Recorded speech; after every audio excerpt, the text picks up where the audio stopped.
Hello, I hope you're doing well. So for tonight's collab, what we are going to be focusing on is the multimodal toolkit. And this multimodal toolkit is important because it is what you're going to be using for discourse analysis. So this type of analysis can be used for videos, for adverts, for any media. It's the toolkit that the textbook highlights in terms of the different elements that need to be analyzed, broken down, so that you're able to see the value in the media that is created. Because what we always need to remember is that media is deliberate. So things are created for a particular reason, whether it's to entertain, educate, inform, change perspectives, raise awareness, whatever it may be. There's a reason behind every piece of media that is out there, even in some instances to deceive and decept and all that because of fake news and what have you. And this toolkit that we're going to look through now is what you'll be doing or using for your scene exam. So what will happen is an advert will be provided, or a video, or like a short digital ad or something, and you'll use the multimodal toolkit. Sorry, I don't know why I'm tripping over my words tonight, to analyze this media. And the idea is that this toolkit looks at different aspects of the media. And what is important to remember is not every aspect of this toolkit will be useful for the media that they present to you, because some aspects will have text, others will be graphic heavy, some won't have audio. So it just depends on what they give you in your final scene exam. But you still obviously need to understand each of them. So how it would work, how you would use this in terms of your final submission, is that you would first explain that item that is within the toolkit, give me the theory behind it, what it's there for, and the reasoning for it, and then you would apply it to an advert.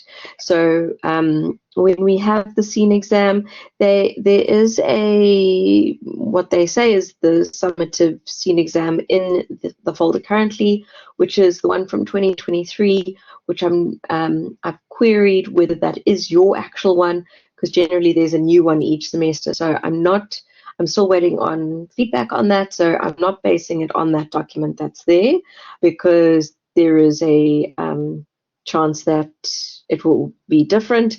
So as soon as I know that, hopefully from our next collab, I'll be able to show you how this applies specifically to the media in your actual exam. Okay, so just a reminder that it's a scene exam, so it means that you get it long in advance. You get time to break it down. I'll go through the generalized information that is needed within the exam, and then obviously you have to take that and turn it into this scene exam with research and detail and depth and what have you. So I'm just going to look at the theoretical aspect of this tonight. And then when we have your scene exam, I'll be able to then show you the application side of it. So the first thing, which should be in every form of media, well, it is pretty much in every form of media, is the verbal.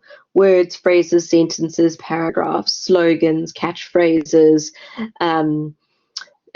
company names, logos, all that kind of thing. It is the text that gives us context. And this, the use of words are to help direct us, help us navigate what the media is meant to be portraying. It helps anchor the meaning. So, if it's about climate change and it's, showing graphics of plastic and what have you, we need to know that it's, speaking to us, society needing to be better at reducing our use of plastic. So those words or phrases, sentences, whatever that is in that medium, those words hold a lot of meaning, because those words give us direction, give us clarity into what that advert is about, which product it's advertising. Because, let's say, for example, if it is a washing powder ad, there's so many different ones. Yes, we do know obviously logos, and we know colors and branding and all that, but those logos and that generally have the name of the product: Omo, Skip, Ariel, whatever it may be.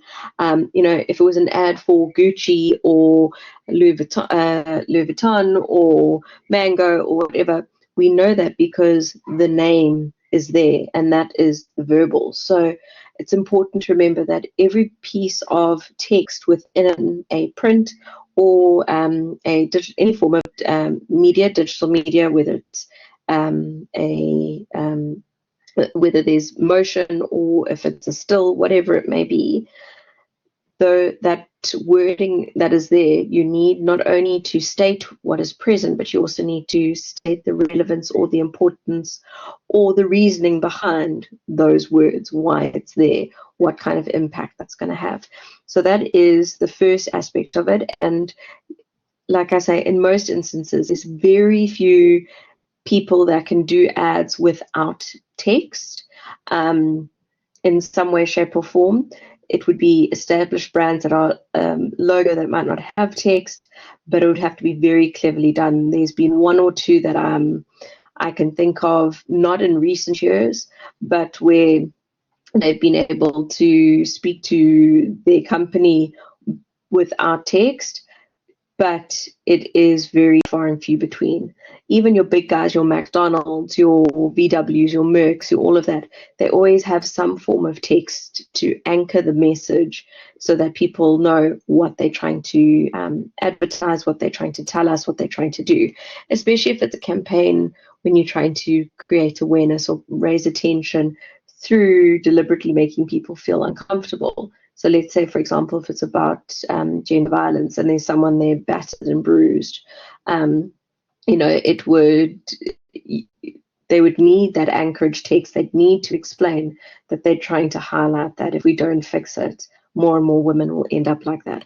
Otherwise, the wrong message can go out, and then people can think that they're promoting something when they're trying to stop it. All right. So just going to the next page. Okay, so these are the other aspects of this toolkit. So if you just zoom in your side, the next is your visuals. It's your images. It is what most ads, there are some ads that don't use imagery at all, that ad is designed around text, but in a lot of instances there will be some visual element that is there again to put across a specific meaning. And this is where you do what we call a semiotic analysis, which I know you've done in COSC, where you speak to the connotation and denotation. So your connotation is the feelings, the emotions, the deeper message that you can gain from looking at the visuals. The denotation is what is there. So, if it is the picture of a car, it is a car. If you then go with the connotations, it would be, the luxury leather seats that make you know that this car is worth something, or whatever it may be. So it's your visuals that you're analyzing, and we do that with your connotation and your denotation. And what's important here is to not only look at the images, but also in terms of, maybe the way in which the advert or the media is put together is to give a clue or some nuance into something that's happening within the company. Maybe it's about trying to again, raise awareness. Maybe the visuals are done to promote a particular artist. You need to understand the meaning and the value of those images. A lot of thought and energy goes into the graphics in an advert. Remember, nowadays we'll have obviously real photographs being taken, but also AI generated stuff. And even that, there is meaning behind why a certain graphic's been created.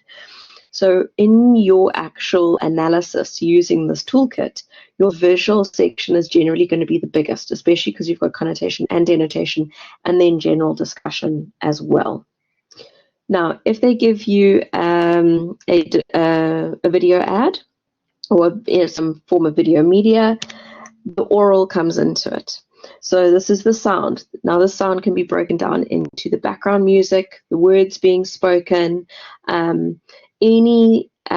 noises of the kitchen, the road, whatever. You have to break it down into the different auditory elements that make the bigger whole.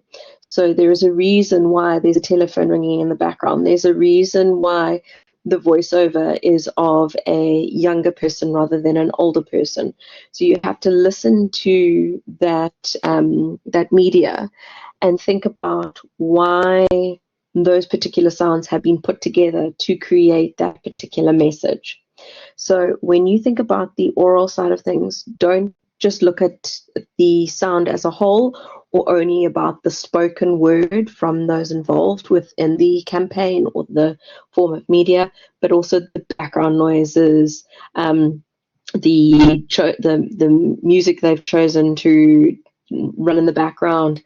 It will be done to create suspense or calm or heighten emotion or whatever it may be. So the oral, if they give you some form of video media, the oral will also then be super important. That'll have just as much importance, the oral as well as the visual.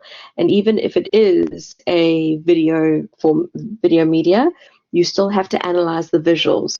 So you won't analyze it like you would in a advert, for example, where it's one static stationary image, but it will be analyzing the visuals overall and what message it's trying to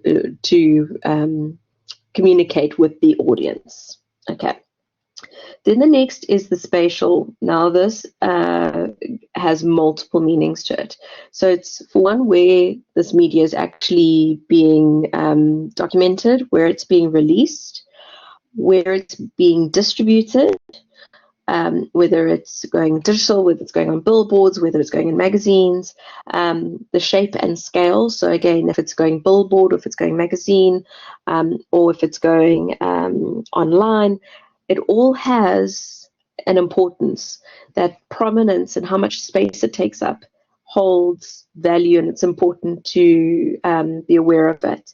It's also the proximity and distance in terms of how familiar the people are that are engaging with this product. Like, for example, for us as a South African community, we would see lots of Coca-Cola ads up, but we won't see Pepsi ads up in the same way, because Pepsi didn't take off in SA like Coke did. We'll see McDonald's ads, we'll see Chicken Licken ads, but we wouldn't see I'm trying to think of an American. We won't see, well, there is the odd Domino's. I don't even know if they are anymore, but we won't see those ads. We'll see Debonair's ads. So it's about where it's being placed. It's also in terms of distance, in terms of are people looking to that media far away, or is it on their screen taking up a big space? So you have to think about the spatial element of your particular form of media. So how it is being distributed, how it's being shared with the audience, where it's being documented, who it's meant to be shared with, who the intended audience is, and then looking at it in terms of, are they trying to reach people en masse? Are they trying to be very specific with their audience? What is the intention with how this message is being distributed? Then there's the textual. So this is actually can be seen again. All these things have multiple aspects to them. But first, there is what they call the materiality. Okay, so literally, what it's made of. So is this something, again, is it going into print? Is it going into digital format? Is it going into like an interactive display? How is this media being distributed? And then it's also the textures and the elements within the advert.